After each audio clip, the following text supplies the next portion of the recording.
Section 1. You'll hear a student asking for advice on her accommodation. First, you have some time to look at questions 1 to 6.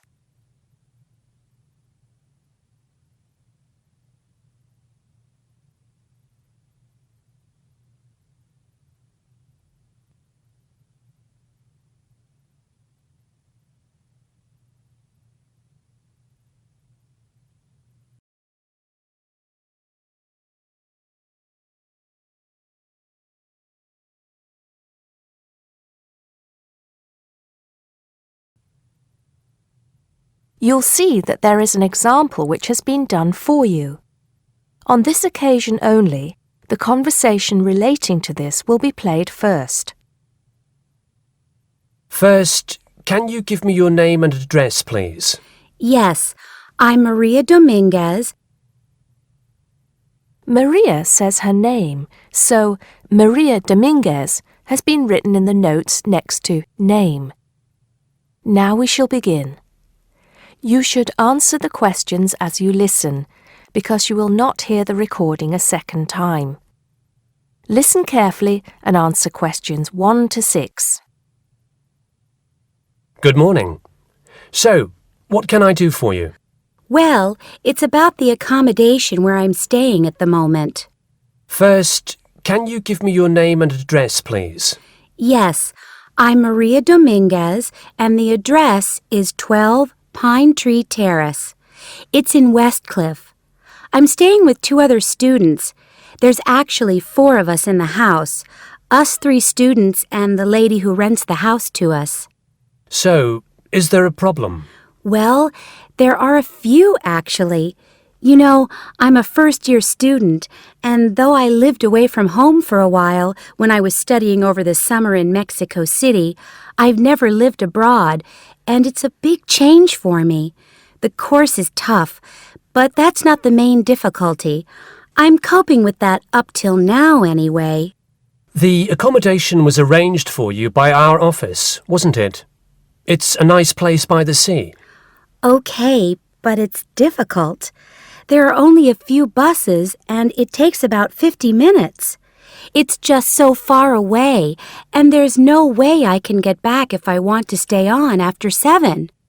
And also the other thing is, there's nothing to do there. It's basically just a village. All my friends stay on campus. What about the girls you live with? Do you get on with them? Well, when I see them, but one of them is hardly ever there. Mostly she stays in a house with friends. They've got plenty of extra space, you see. The other girl is quiet as a mouse and hardly ever leaves her room.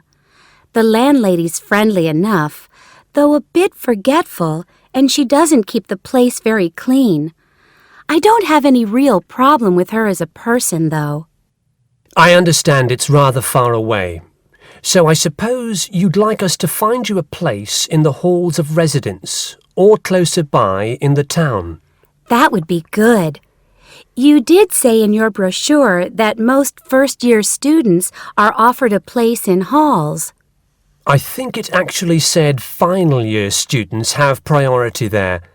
They need the library facilities more for studying for their finals.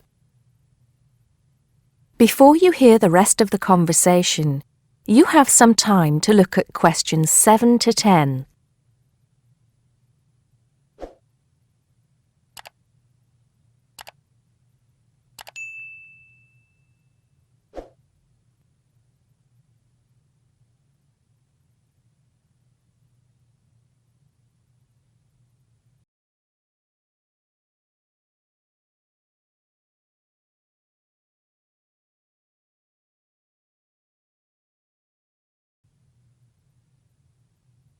Now listen and answer questions 7 to 10. Anyway, let's see what we can do. Just a moment, I'll check what might be free. Sometimes students drop out or move from halls, though we were full at the beginning of term. By the way, have you checked the student notice boards? You know there's one in each of the 4 colleges, don't you? There are often requests for people to share houses, and it can be quite cheap. No, I hadn't thought of that, but it's a bit of a risk living with complete strangers. Now, I see there's a room free in Hillside College. That's the one with the tall tower, right? That's it. It's the smallest college and has a reputation for being quite fun.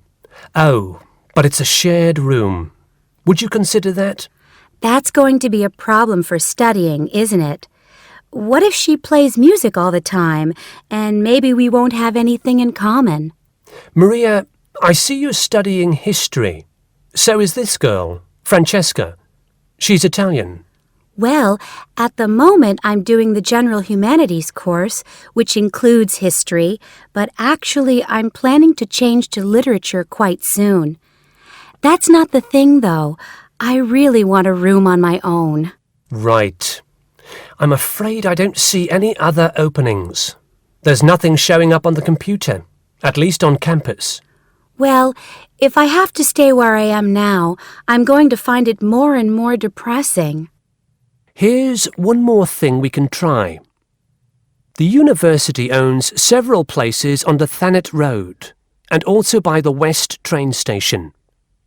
Both of these are about a 20-minute walk down the hill. They're not the newest of buildings, but I could check for you. Can you come back tomorrow? Oh, no, that's Saturday. What about Monday? Yes, sure. I'd really appreciate it if you could do something for me. Let's hope so. That is the end of section 1. You now have half a minute to check your answers.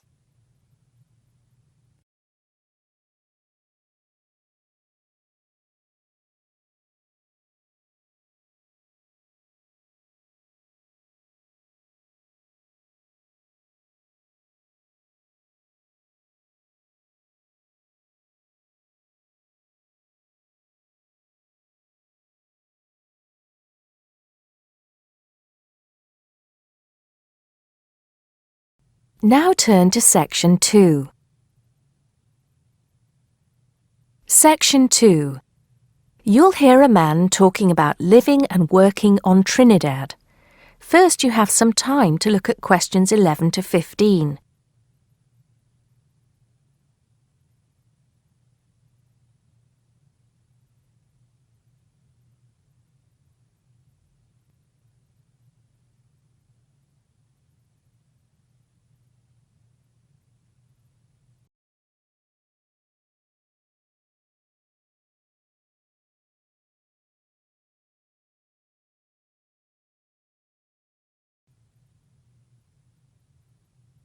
Now listen carefully and answer questions 11 to 15. Hi, I'm Steve Pinfold, and I'm here today to tell you about my gap year, which I took about 20 years ago. Unlike many students these days who go travelling or get some work experience between school and university, I decided to do something completely different after finishing my degree. I applied to work for a charity organisation. What it does is it sends people with particular skills to countries where those skills are needed. Apart from having some experience teaching English to summer school students, I didn't have any particularly useful skills, I thought, but luckily I was still accepted. I had to find the money for the flight, but you get free accommodation. I stayed with a family of 5. And you do get paid, but not much. It's a bit like pocket money, enough to get by. I worked in an orphanage and taught English at a local school. Where was I? Well, originally I was going to be sent to a village in India, but at the last minute the organisation decided to send me to Trinidad. Now, this is a fascinating place. It's an island in the Caribbean. Well, in fact, the country is actually 2 islands. The smaller one is called Tobago, which is connected somehow to the word tobacco. Anyway, there I was, a young white guy living and working on an island which is mostly a mixture of descendants from Africa and India.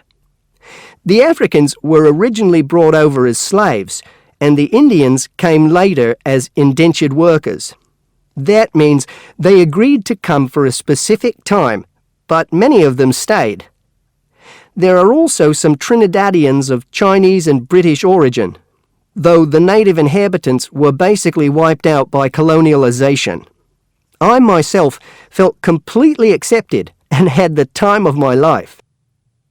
The language everyone speaks is English, so there was no problem for me there, but some concepts don't quite translate.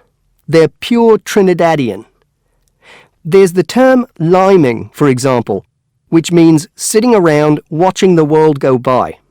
Also, there's the famous carnival, when the whole island is taken up in playing mass.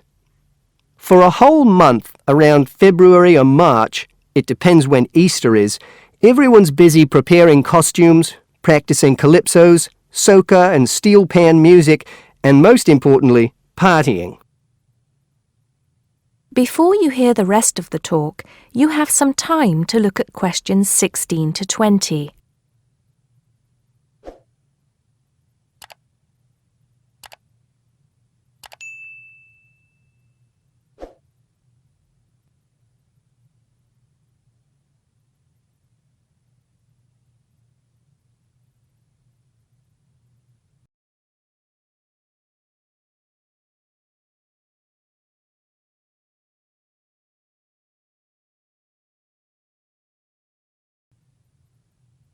Now listen and answer questions 16 to 20. When the actual official carnival starts, it's days of 24-hour dancing in the streets. In Trinidad, it's called whining. You've probably seen this sort of thing on TV, in the more famous carnival in Rio, or even at the Notting Hill Carnival in London. Many people join bands, each one of which has a theme. For example, the Sea or Jungle Fever, and they have costumes designed and made to go with the theme. These can cost $1,000 for the king and queen of each band. They're incredible. The whole city is a non-stop party zone, full of colour and sound. It's serious too. The bands are in competition and the winner gets $1 million. Sorry, I got a bit carried away with those memories. Back to my real job there. The orphanage was called St. Augustine's, and that's also the name of the place where it was, St. Augustine, a town just outside the capital city, Port of Spain. I didn't have any particular job description, just to be with the children and tell stories, sing songs and play games. Oh, and we also went camping in the jungle once. I could tell you a few stories about that particular escapade. Every time I arrived at the gate, kids would come running towards me, shouting, with big smiles on their faces. The younger children seemed fascinated by my blonde hair and loved to touch it as if it was something miraculous. The English teaching I did 2 days a week in a primary school for 6 to 11-year-olds. The kids may have been poor, but they all wore neat and clean uniforms and were so respectful and enthusiastic. I've now been teaching for many years in different countries, and I still think those were the best students I've ever taught. What else did I do while I was there? I swam a lot. Can you imagine what it's like swimming with dolphins and with pelicans diving into the sea right next to you? More seriously, I trained to be a Samaritan. That's someone who listens and supports people who have problems with their lives. Overall, what I took from the experience was a sense of being in another culture, or rather cultures. As humans, we all share many characteristics, but we express ourselves in various ways. In Trinidad, there are lots of different communities and religions, and so many different kinds of festival to see. Hindu, Muslim, Christian, as well as some rather mysterious African traditions. There are quite a few Rastafarians too. Trinidad is, as Americans are fond of saying of their own country, a melting pot where everybody is greeted warmly. Go and see for yourself. I'm not sure how it's changed since I was there, but I'd love to find out. That is the end of section 2. You now have half a minute to check your answers.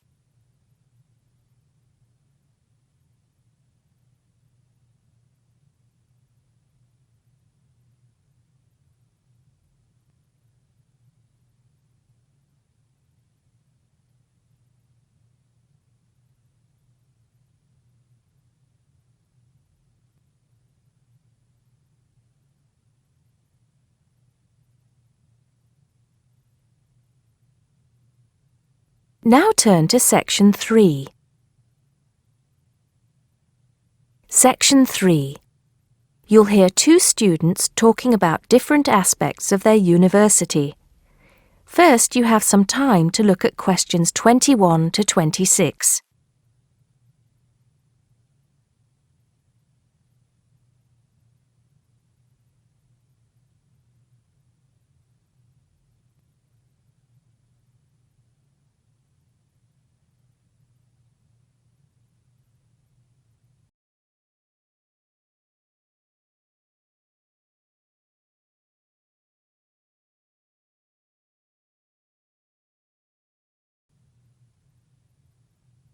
Now listen carefully and answer questions 21 to 26. Great party last night. You should have come. But anyway, so what have we got to do here? We're supposed to fill this form in by ourselves, but I'm sure it's okay if we chat about it first, don't you think? Yeah, sure. So, there are 10 questions and we've got to tick numbers 1 to 5 for each question. 5 means really good. 1 is bad. Question number 1. Was the course well organized? We'll give that a 5, agree? Yep. No question about that. What does question 2 mean, though? Was the teacher flexible? Is it good to be flexible? Well, that means, was the teacher very strict? Or maybe she gave you more time to complete your assignment. Things like that. So for that question, we should give her a 5. She always gave us an extra day, didn't she? And she wanted to know our opinions on things. We had great discussions. Fair enough. What about this one? Was the teacher friendly and encouraging? I'm not sure about that. She was friendly to some students, but I think she had a problem with Mike and Alex, who were usually late. She did get a bit irritated with them sometimes. Yeah, we weren't too happy about them either, though. I know it was a bit early, with classes starting at 8:30, but you choose if you want to sign up to them or not. So that's no excuse, really.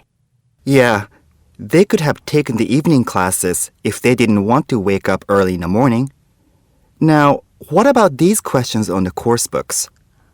Look, the business studies book was interesting, but I thought the human behavior one was boring. Really? That's the one I like the most, perhaps because I want to study psychology.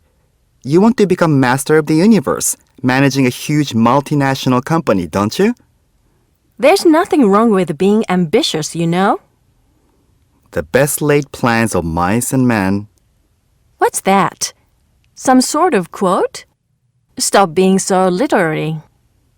Let's get on with question 5. Did you find the campus library a useful resource? Well, most of the books I wanted had already been taken out, but the internet access was definitely useful. Let's give that a 4. Okay, and the staff there were always friendly and helpful.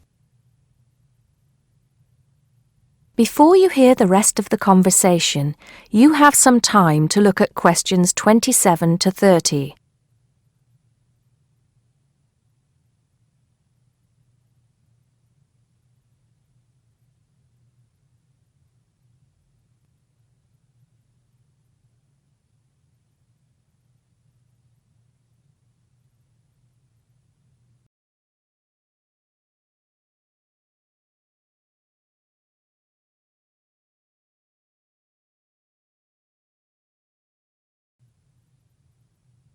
Now listen and answer questions 27 to 30. Now, what's this? You know, they keep going on at us about how we don't use the off-campus library enough. I suppose this question is to test if we know where things are there. So here's a plan of the library. You use it more than me. I've only been there once, actually. You tell me. Right. So as you go in, the librarian's desk is on your right. Directly opposite is the section for new publications, new books the college has acquired. Some of them are actually written by our own teachers, interestingly enough. Then there's lots of seating and the computers. Behind that, we've got the periodicals, newspapers and magazines. And that's before the reference section, you know, with the books you can't take out. Dictionaries and encyclopedias? That sort of stuff. Now, I do know where the management section is. It's right at the end on the left, isn't it? Just before the stairs up to the lecture theater. No. Sorry. Management and business studies, along with marketing, are all, as you said, at the back, but on the right. Oh, so what's on the left then? That's the fiction section, or literature. Now, if you want to photocopy something, where do you go?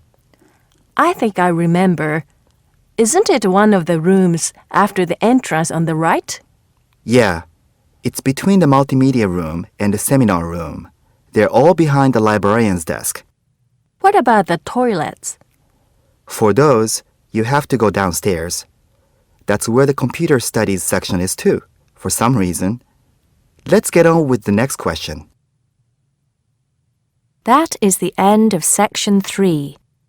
You now have half a minute to check your answers.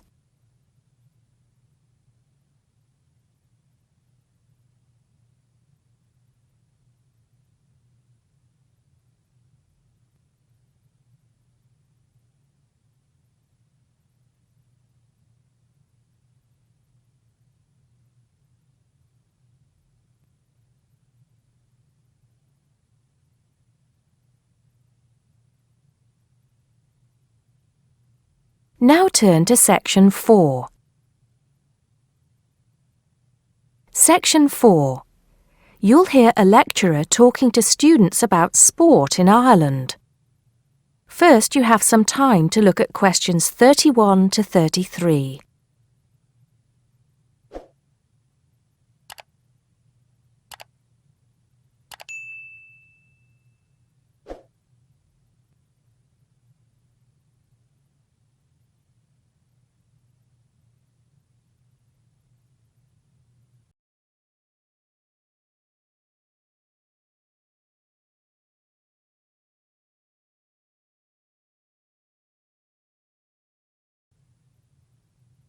Now listen carefully and answer questions 31 to 33.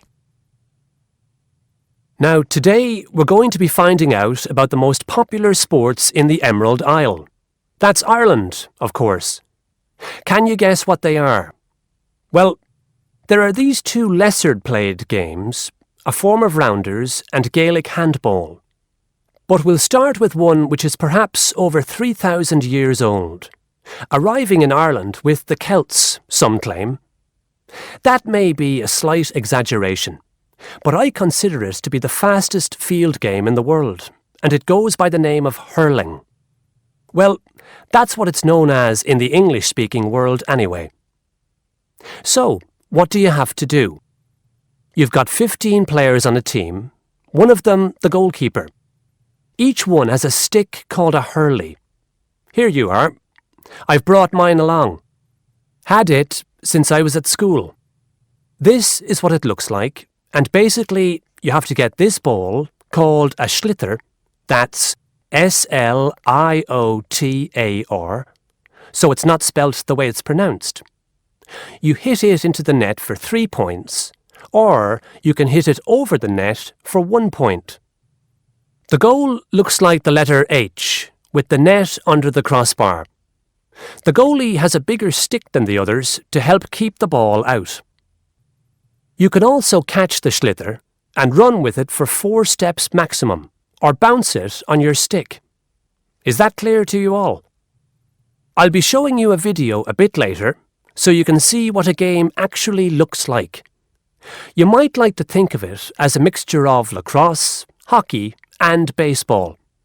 Oh, and it's played by women too, but it goes by the name of camogie in that case. Before you hear the rest of the talk, you have some time to look at questions 34 to 40.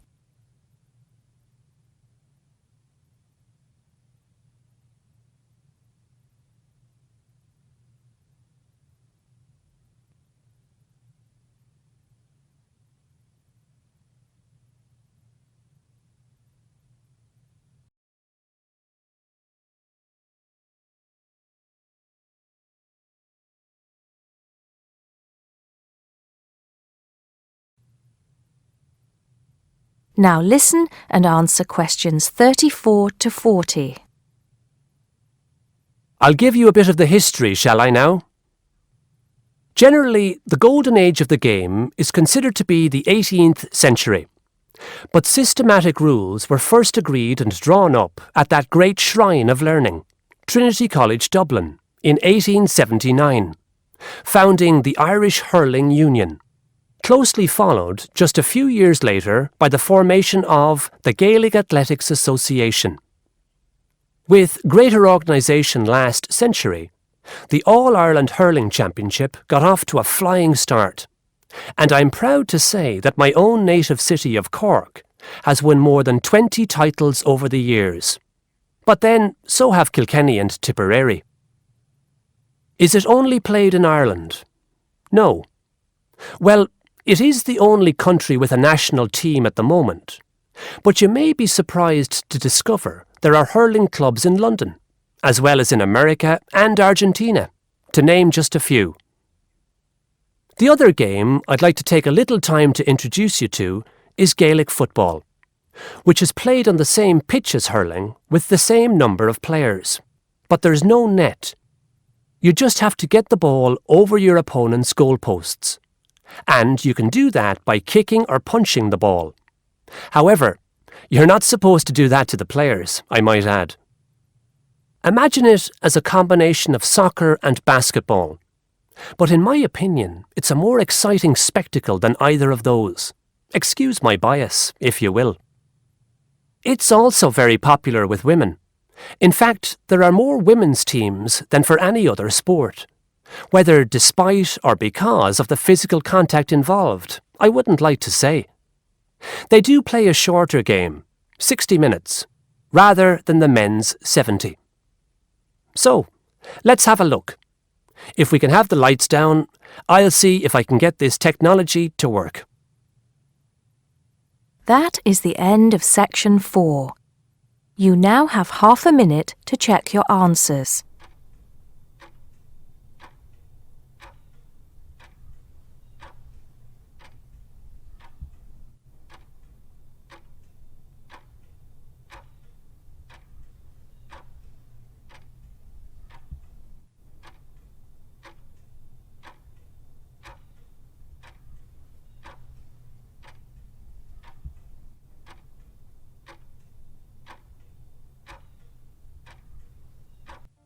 That is the end of the listening test.